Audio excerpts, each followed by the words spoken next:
This episode is sponsored by BetterHelp. Sometimes our best thinking gets us into situations that our best thinking can't get us out of. That's when it's time to call in a pro at BetterHelp. Recently, I found myself in a conflict where I was sure I was right. I ran it by my therapist at BetterHelp. He related to my situation and he suggested that though I may in fact have been right, might I consider the concept of justice, me being right, versus piety, my fidelity to natural obligations, obligations that may surpass the significance of the justice I felt entitled to. This new perspective from my BetterHelp therapist allowed me to stay calm, not do anything stupid, consider the conflict in a new light, and things got better. The sign-up process for BetterHelp is straightforward. You fill out a comfortable questionnaire. 24 to 48 hours later, in most cases, a therapist will contact you. You can switch to a different therapist for free. BetterHelp.com/Van Neistat for 10% off your first month of therapy. Link in the description. Thank you, BetterHelp.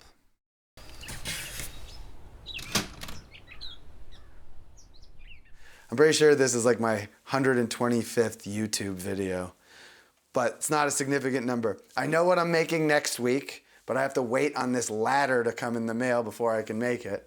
And then this week, my question to you, what the hell should I make for a video?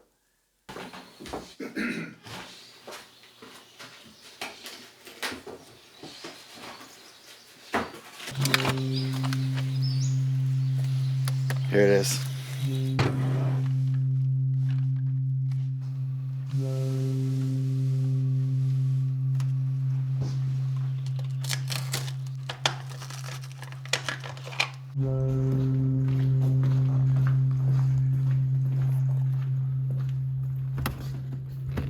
If I was to make a YouTube video about the honest, biggest conflict in my life from week to week, almost every week it would be, what am I going to make for a video? And then the conflict of making that video. And then the video would be about nothing. So this week I am indulging in that conflict that arises every week. And this is what you're seeing right here. What should you make for a video? Okay. I don't know, but I do think that 125 videos, as ambiguous as that number is, I think that's got to be what is the relationship between that number and your total canon of work prior to YouTube? Because even maybe you've made more than 125 videos before you started YouTube, but there's no way you made that many more than that. Because I don't know what my number was, but say I've been doing YouTube seriously for 2015, 7 years. I've uploaded 1,000 videos or something like that, and I think that canon eclipses everything that I've done before that, which just seems insane because the breadth of work that I did and we did together back in the day seems so much more deep and vast than just what I've done on YouTube. It's actually not the case because you just get caught up in the momentum and tidal wave that is uploading on YouTube, and the profundity that is that, I think, is a great story. But you've probably already told that story. I've made that video 55 times. You know what I mean?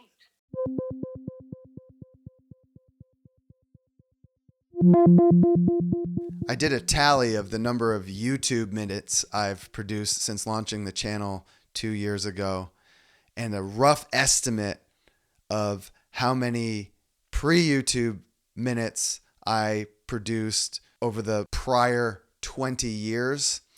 And I think what Casey was getting at is that I've probably surpassed with the last 2 years' work, I've probably surpassed the amount of content I made in the previous 20 years.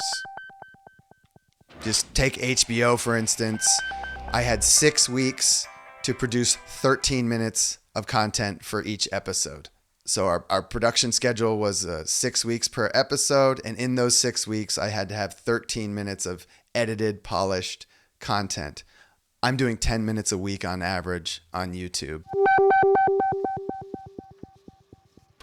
And in the last 2 years, I've done 1,169 minutes of YouTube content, which is like 10 feature films length of content.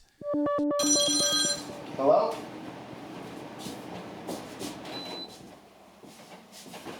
Okay. Yeah, I'll come down and get it right now. Okay. All right. See you then. Thank you. Bye. Tape's done from the lab. And on Patreon, I have like an exchange between my audience and myself. I got a message from a patron a few weeks ago saying that he had a good solid career working on YouTube videos for other people, but he felt compelled to make videos on his own. And at what age? I think he asked me, I have his, he said, how do you put your age in perspective as an artist? As a young person, I've found my thing. I do it professionally at a very high level, but I often feel down about myself because I have not pursued this thing personally. And what he means is he hasn't made YouTube videos for himself. He helps other people produce their YouTube videos. And he has a good career and he makes money. And in my response, I said, it took me until I was 45 years old before I had a solo career. And 45 is too late. I think it's too late. Do you feel, this is like a totally different subject, but kind of not. Do you feel, and I've said this like publicly, a responsibility to discourage people from becoming YouTubers and professional creators? Yes. I do all the time. Basically every chance I get. Go ahead. Sorry. Go ahead. When people say one piece of advice you can give me to become a YouTuber, I say to them, don't. Like, that's what I say. I discourage it. No, it's hard not to just be like a hard ass, like football dad. Yeah, well, because you fucking did it. Yeah. Think about how much blood you've shed to build a career on YouTube. It's absurd. What you had to do is ridiculous and insane.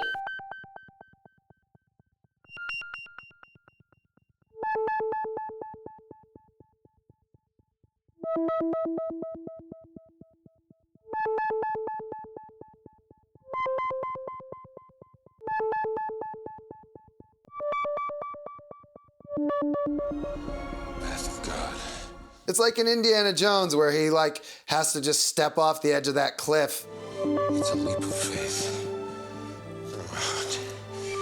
You must believe, boy.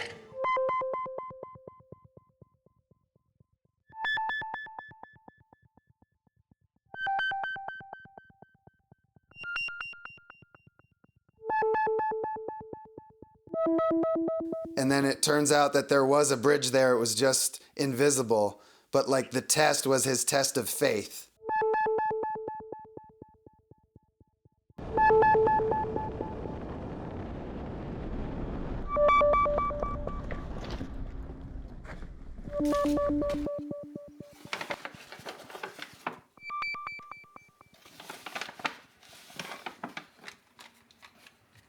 And I don't know what the connection was, but Casey, when he was talking about what I went through, the blood I spilled, and he's talking he's talking vicariously. He went through the same thing, probably to a higher degree. Something clicked in my mind, this idea I've had for a long time of showing the first tape I ever shot. before any of this. I think I was just testing the camera out. I was like playing with the camera.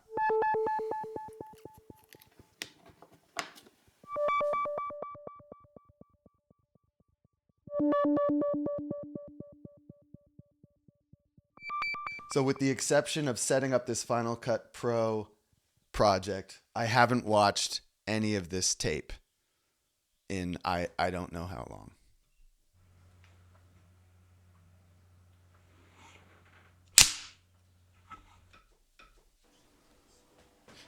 Okay, that's in my Brooklyn apartment.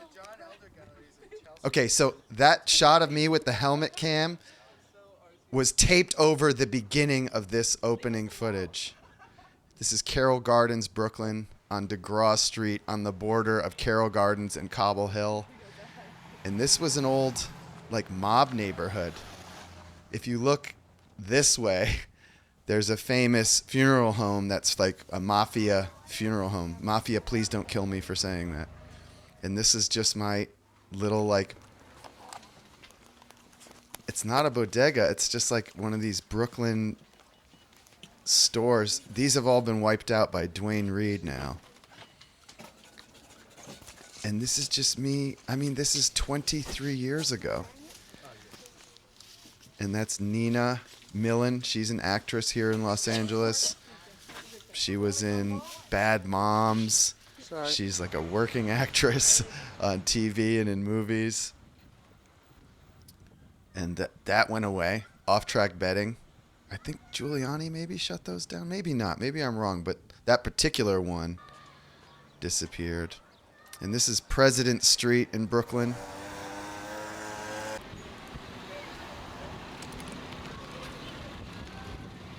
And this is, I had this camera to transfer the videotapes from our childhood.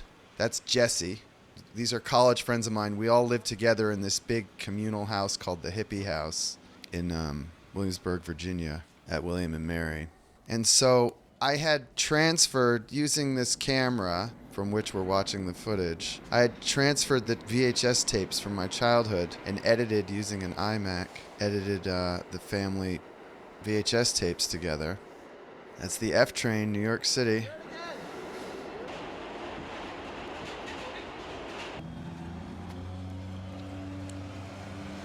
Broadway Lafayette, that was my stop when I started working at Sachs's studio.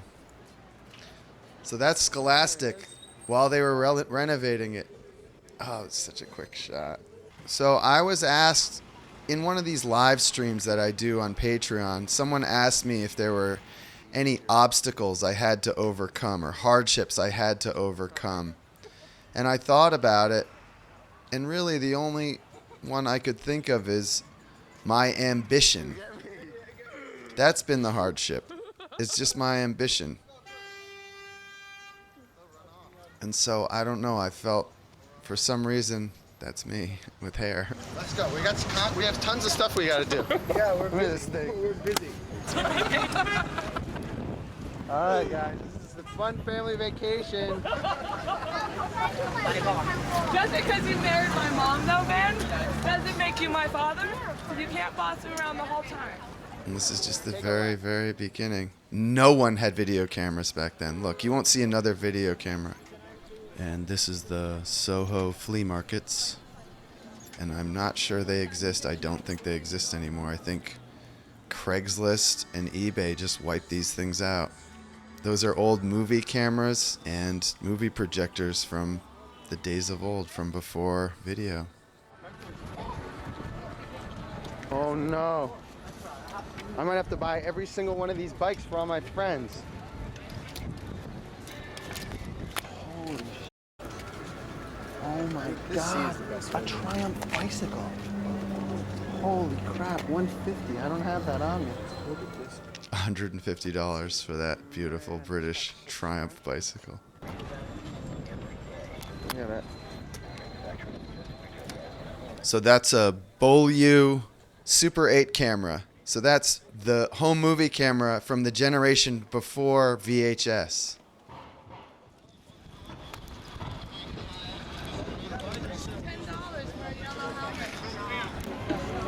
And see that? I bought the helmet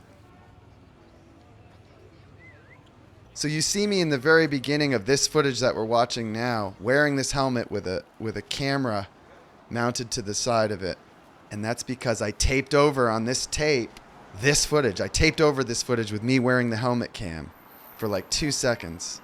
But this is me buying the helmet, and then I took a Dremel and I cut a hole and hose clamped my video camera to the side of it so that I could make a video of me riding my bicycle to work. Look at that. And we had a dog like this. Nina, Jesse, and I, when we lived at the hippie house at William and Mary, we had two very similar Samoyeds like that. So this is pre-September 11th, New York. Just goofy 25-year-olds.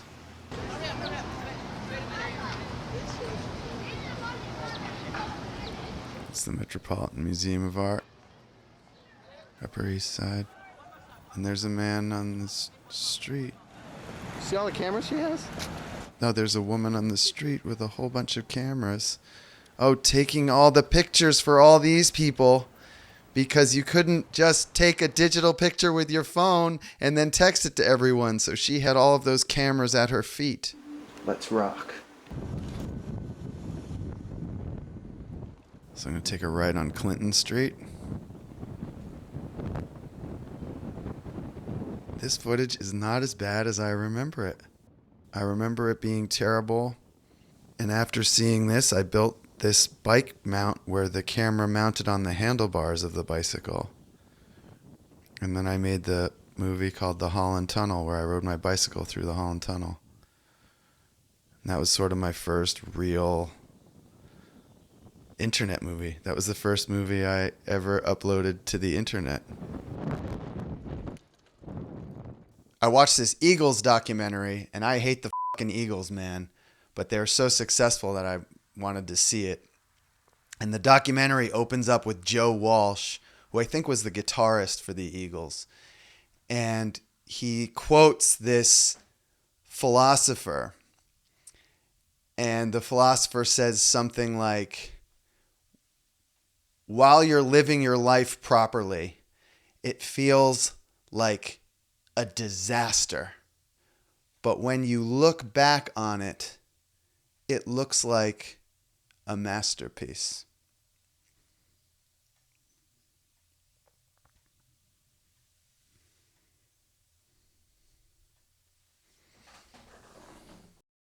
On this week's Patreon-only video, When people ask me, why do I always wear boots? I say, you never know when you have to kick in a door.